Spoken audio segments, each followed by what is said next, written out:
ಭಾಗದಲ್ಲಿ ಮಹಿಳೆಯರು ಕ್ರಾಂತಿಕಾರಕ ಹೆಜ್ಜೆಯನ್ನ ಇಡ್ತಾ ಇದ್ದಾರೆ. ಪ್ರಮುಖವಾಗಿ ಬಾರ್ಗಳ ಸ್ಥಾಪನೆಗೆ ವಿರೋಧವನ್ನು ವ್ಯಕ್ತಪಡಿಸ್ತಾ ಇದ್ದಾರೆ. ಯಾವ ಊರಿಗೆ ಸಂಬಂಧಪಟ್ಟಂತೆ ಮಾಹಿತಿ ಕೊಡ್ತಾ ಇದೀವಿ ಅಂದ್ರೆ ಡೀಟೇಲ್ಸ್ ನೋಡ್ತಾ ಹೋಗೋಣ. ಎರಡು ಗ್ರಾಮಗಳ ನಡುವೆ ಬಾರ್ ವಿಚಾರ ನಿದ್ದೆಗೆಡಿಸಿಬಿಟ್ಟಿದೆ.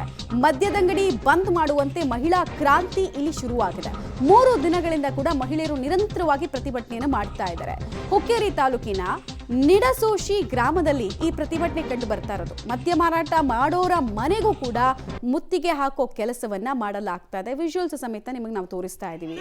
ಸೊ ಯಾವ ರೀತಿ ಆಕ್ರೋಶ ವ್ಯಕ್ತ ಆಗ್ತಾ ಇದೆ ಅಂತ ಒಂದು ನೋಡಿ. ನೀವು ಇತ್ತೀಚೆಗಷ್ಟೇ ಬಜೆಟ್ ಆಯ್ತಲ್ಲ, ಅಲ್ಲಿ ಸರ್ಕಾರ ನೋಡಿದ್ರೆ ಈ CL2 CL9 ಅನ್ಯೂಸ್ಡ್ ಲೈಸೆನ್ಸ್ ಅನ್ನ ಎಲ್ರಿಗೂ ಕೊಡ್ತೀವಿ, ಆಮೇಲೆ ಅಬಕಾರಿ ಇಲಾಖೆ ಟಾರ್ಗೆಟ್ 40,000 ಕೋಟಿ ಅಂತೆಲ್ಲ ಹೆಚ್ಚಳ ಮಾಡಿದ್ರು.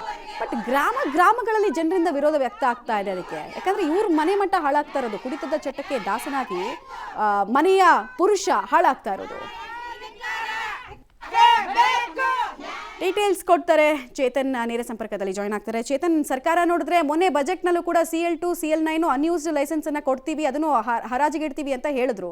ಇಲ್ಲಿ ನೋಡಿದ್ರೆ ಮಹಿಳೆಯರು ಬಾರ್ ವಿಚಾರದಲ್ಲಿ ಬಹಳಷ್ಟು ವಿರೋಧ ವ್ಯಕ್ತಪಡಿಸ್ತಾ ಇದ್ದಾರೆ. ಸೊ ಹೋರಾಟದ ತೀವ್ರತೆ 2ನೇ ದಿನ ಕೂಡ ಹೇಗೆ ಕಾಣಿಸ್ತಾ ಇದೆ? ಸ್ಥಳಕ್ಕೆ ಯಾರಾದರೂ ಜನಪ್ರತಿನಿಧಿಗಳು ಬಂದ್ರ? ಯಾಕಾಗಿ ಈ ಹೋರಾಟ ಅಂತ? ಮಮತಾ, ಬೆಳಗಾವಿ ಜಿಲ್ಲೆ ಹುಕ್ಕೇರಿ ತಾಲೂಕಿನ ನಿಡಸೋಶಿ ಗ್ರಾಮದಲ್ಲಿ ಕಳೆದ 3 ದಿನಗಳಿಂದ ಮಹಿಳೆಯರು ಹೋರಾಟ ಮಾಡ್ತಿರುವಂಥದ್ದು.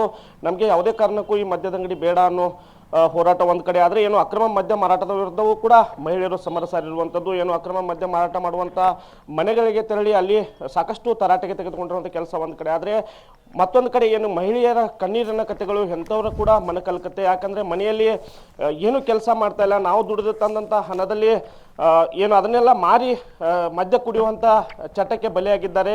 ಹೀಗಾಗಿ ದಯವಿಟ್ಟು ನಮಗೆ ಮದ್ಯದಂಗಡಿ ಬೇಡ ಏನೋ ಒತ್ತಾಯವನ್ನು ಮಹಿಳೆಯರು ಮಾಡ್ತಾ ಇದ್ದಾರೆ. ಈಗಾಗಲೇ ಅಬಕಾರಿ ಇಲಾಖೆ ಅಧಿಕಾರಿಗಳು ಕೂಡ ಅಲ್ಲಿ ಭೇಟಿ ಕೊಟ್ಟು ಇದು ಸರ್ಕಾರದ ನಿಯಮಾನುಸಾರವಾಗಿದೆ, ಅದನ್ನು ಯಾವುದೇ ಕಾರಣಕ್ಕೂ ನಾವು ಬಂದ್ ಮಾಡಲು ಬಿಡಲ್ಲ ಅನ್ನೋ ದರ್ಪವನ್ನು ಕೂಡ ಅಬಕಾರಿ ಅಧಿಕಾರಿಗಳು ಮಹಿಳೆಯರ ಮೇಲೆ ತೋರಿರುವಂಥದ್ದು. ಆದರೆ ಮಹಿಳೆಯರು ಹಠಕ್ಕೆ ಬಿದ್ದು ಈಗ ಕಳೆದ 3 ದಿನಗಳಿಂದ ಅಲ್ಲಿ ಹೋರಾಟ ಮಾಡ್ತಾ ಇದ್ದಾರೆ. ಈಗ ಮುಂದಿನ ಮಾಲೀಕರಿದ್ದಾರೆ ಅವರು ಕೋರ್ಟಿಗೆ ಹೋಗಿ ನಾನು ಈ ಅಂಗಡಿಯನ್ನು ಆರಂಭ ಮಾಡ್ತೀನಿ ಅನ್ನೋ ಒಂದು ಮಾತುಗಳನ್ನ ಕೂಡ ಹೇಳಿರುವಂಥದ್ದು. ಹೀಗಾಗಿ ಮಹಿಳೆಯರು ಹಾಗೂ ಅಬಕಾರಿ ಇಲಾಖೆ ಹಾಗೂ ಬಾರ್ ಮಾಲೀಕರ ನಡುವಿನ ಸಂಘರ್ಷ ಏರ್ಪಟ್ಟ ಇರುವಂಥದ್ದು.